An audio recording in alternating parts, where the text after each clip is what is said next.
Sometimes we feel like we're just walking around aimlessly, hoping that all our desires will at some point just fall into place and we'll know our music direction as an artist. But what if we could actually plan out those things, ask ourselves a few simple questions, define who we are and what we're about so that our audience can see that and latch onto it and our fan base would actually grow. Music branding. Let's talk about it.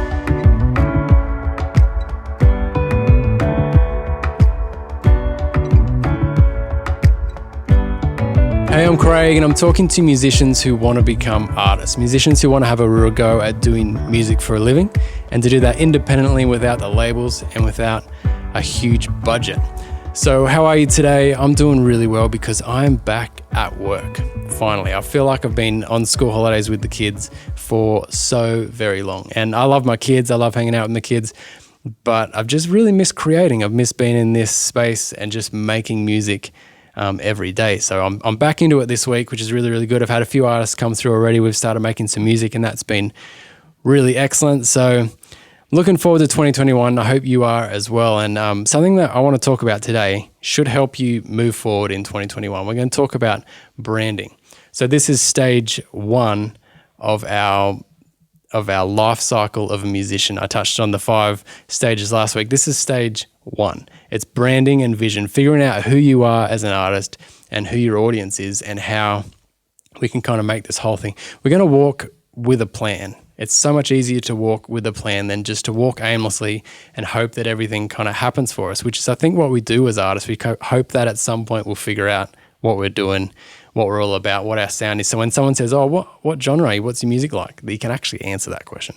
That's a super hard question to answer that. I find most artists that come through the studio struggle to be able to answer.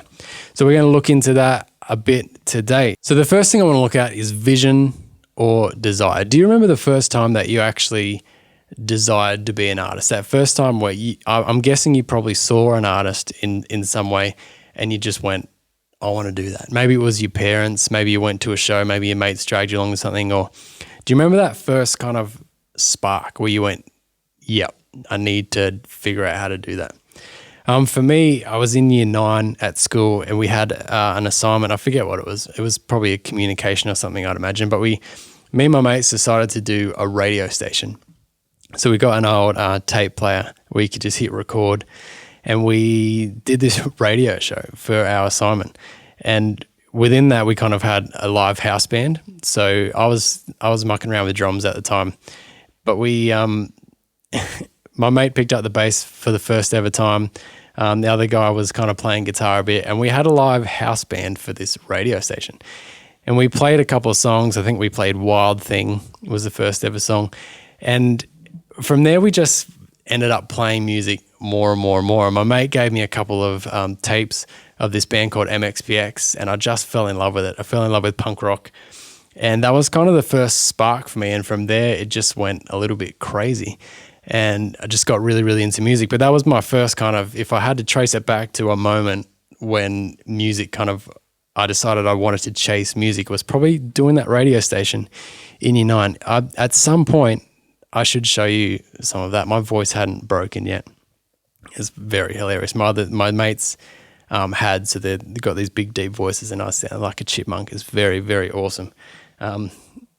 Maybe I'll show you that one day. Who knows?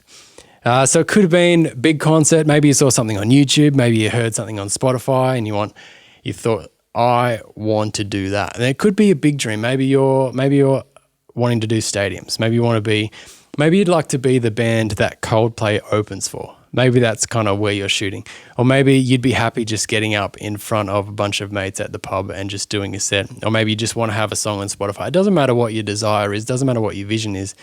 It's just amazing that we can have that. And then we need to figure out a way to walk towards that. And the way that we do that is we have to unite our vision with some branding. So let's have a look at what is branding. It's very businessy term. Hey, we kind of want to try and keep art and business kind of separate, not take our art and our music too seriously. But I think if you want to take yourself seriously as an artist, then we've got to start doing some of these serious things. So let's just talk about branding real quick. Some of the biggest, best brands out there are things like McDonald's or Nike or that sort of thing. And basically what the brand entails is it tells you what they're about, and you know instantly when you see that branding what they stand for, what they're about, and what you can expect to feel or experience when you engage with that brand. So if you're driving up the highway and you see McDonald's, you see that big M, you don't need to actually go into that McDonald's and test it out and see if you like it or not. You will instantly know, because of the branding around that, what experience you're going to get when you go to that McDonald's. So at that point, you can quickly decide, yes, let's do that, or no, I don't really feel like that, because you know what it's about. Same with like Nike shoes. You know that you're going to pay $150 for a pair of shoes, but you know what you're going to experience from that shoe as well. And you know what they're all about because their branding is really strong. They don't have to convince you every time. You can just decide quickly, yes or no. So as a musician, we can sometimes leave this to chance and make our audience dig into us, kind of find out about us before they can choose whether they like us or not.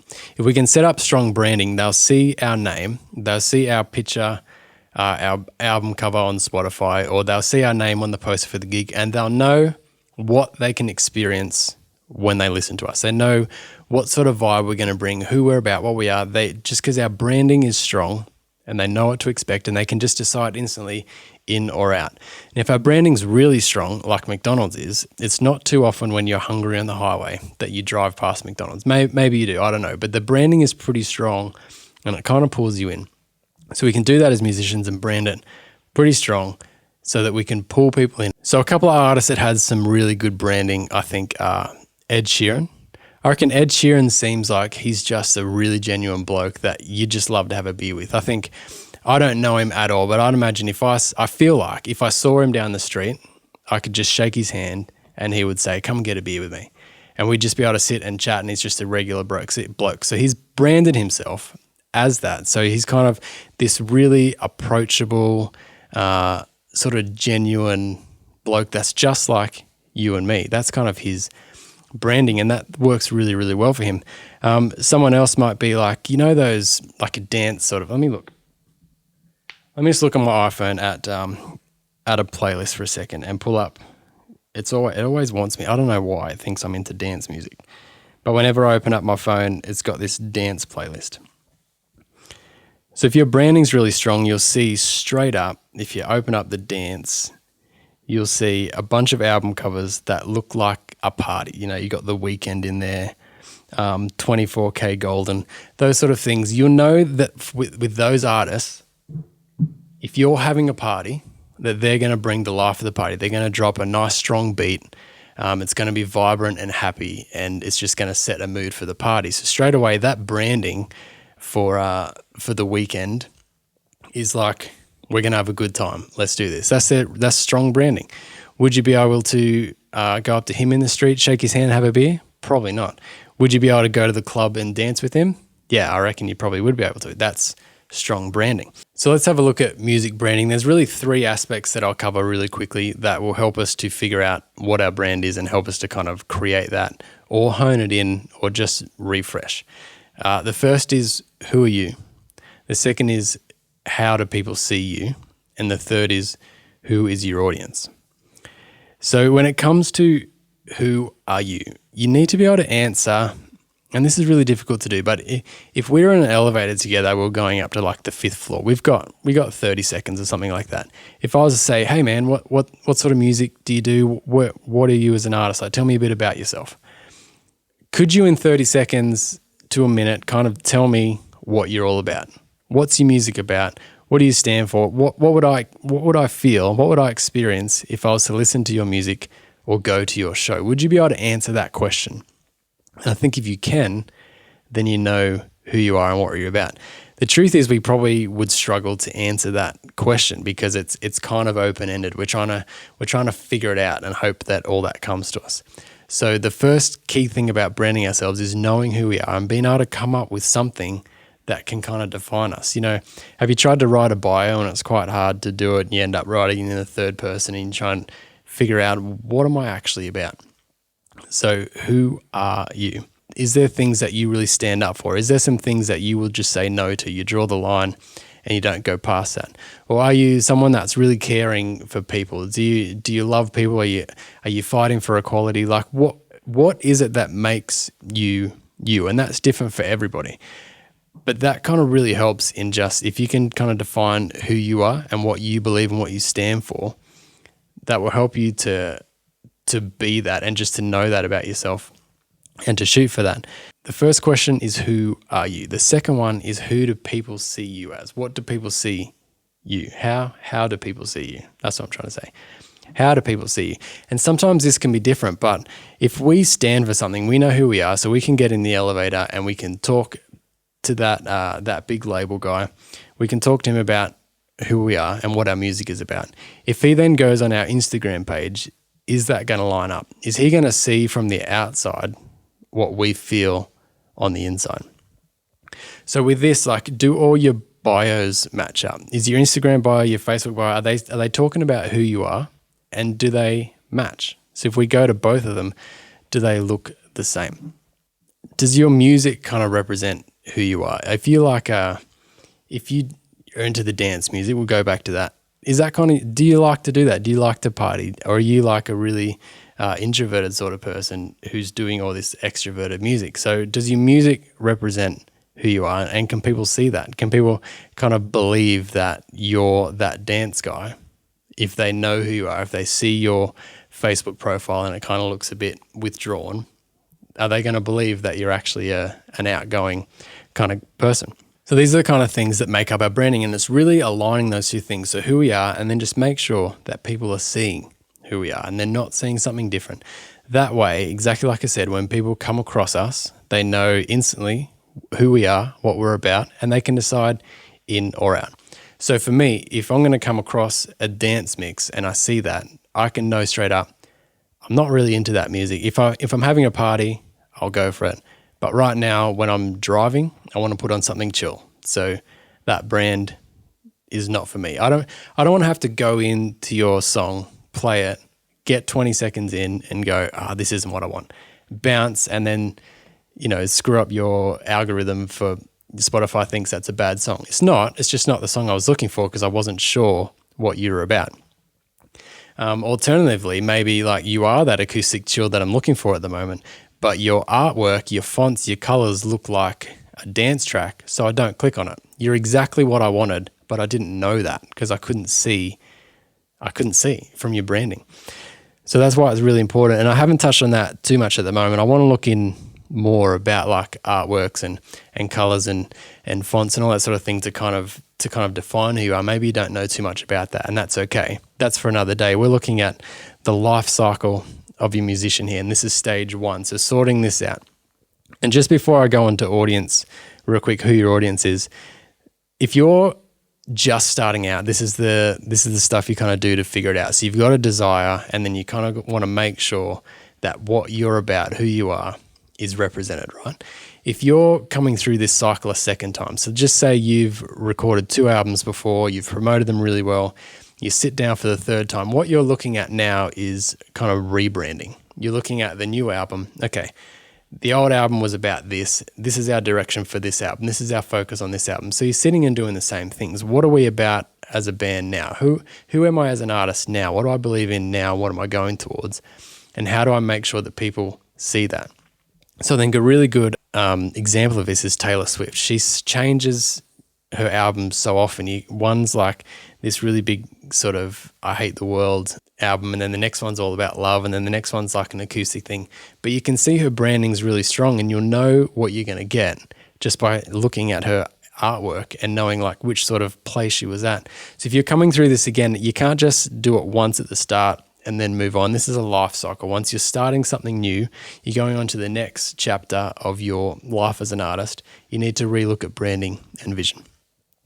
So let's go on to the third thing, which is who is your audience? So this is kind of really important. And I touched on it a second ago when if I'm your audience, I need to be able to connect with what you're doing. So if we can look at our audience, that's really, really helpful in our branding. So we can look at things like, where do they hang out? What sort of social platform are they on? What kind of posts would they engage with? That's a really big one. So if you're doing acoustic chill, what sort of posts is someone who's into acoustic chill going to engage with. I'm guessing it's going to be, something with you laying back on the beach or something like that might be a much more effective post than you like really aggressively playing your guitar or something like that. So we can kind of, who is your audience? What do they actually want to engage with? The people that would listen to your music, what do they like? What are they doing? So this is stuff we've got to think about with our audience. So what we kind of try and do is keep it really general so that everyone will like us.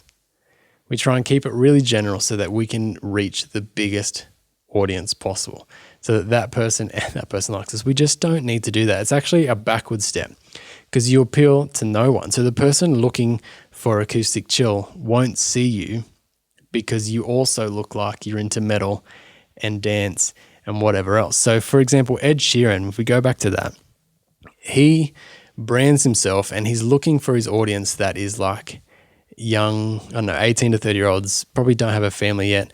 They're in love, like #wedding songs. That's where you're going to find Ed Sheeran. That's where his audience is going to be.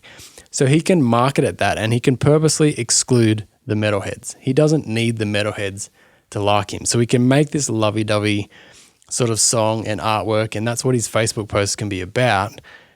And metalheads will just scroll straight past it. They don't care. And he doesn't need them to. That's not his target audience.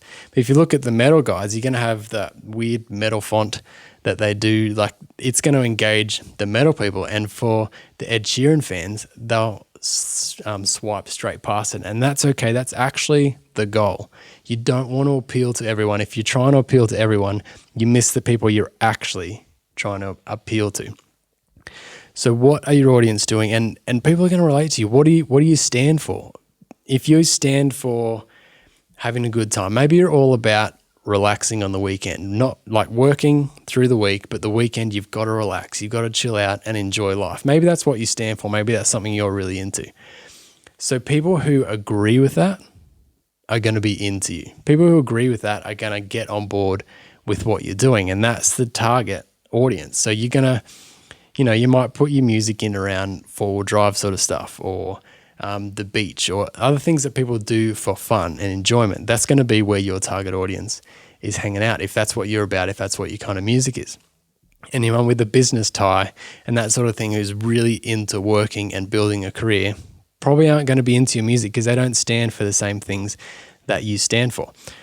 And, we don't need 10 million streams on our song. That would be great. And there is 10 million people in a particular niche, for example, but it's better to have a small number of devoted fans that love your music and that actually connect with it than it would be to kind of throw out this broad net and hope that we get it makes more sense. Like, there's more fish in that pond, so let's go there.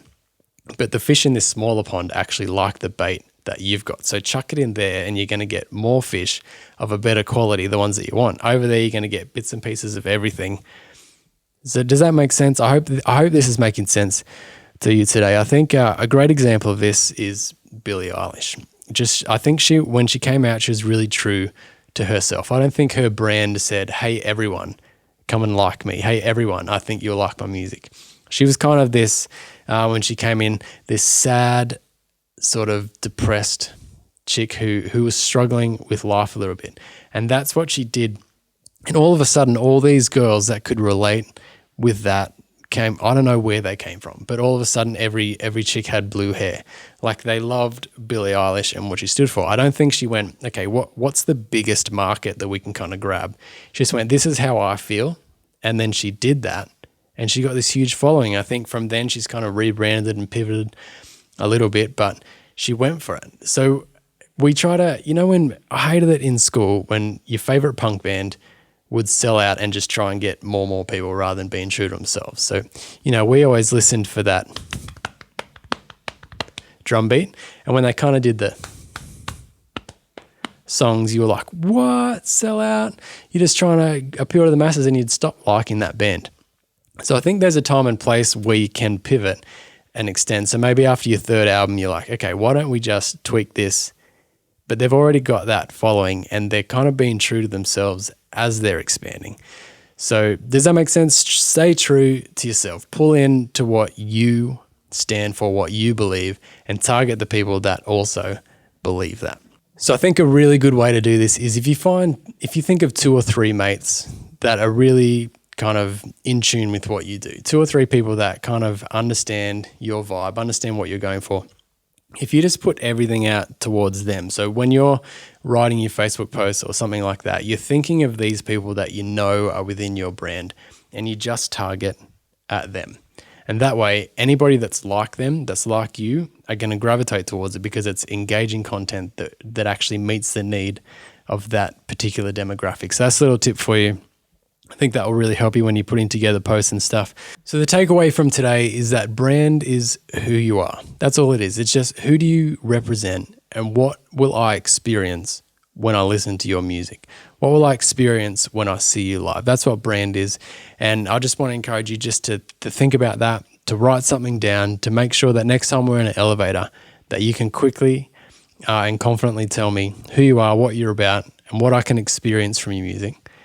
And then it's just a matter of making sure every time we put something out or what our profiles look like online, that it matches that brand and who we are. When audience see or hear our music, they know instantly, yeah, I'm in with that, or no, that's not for me.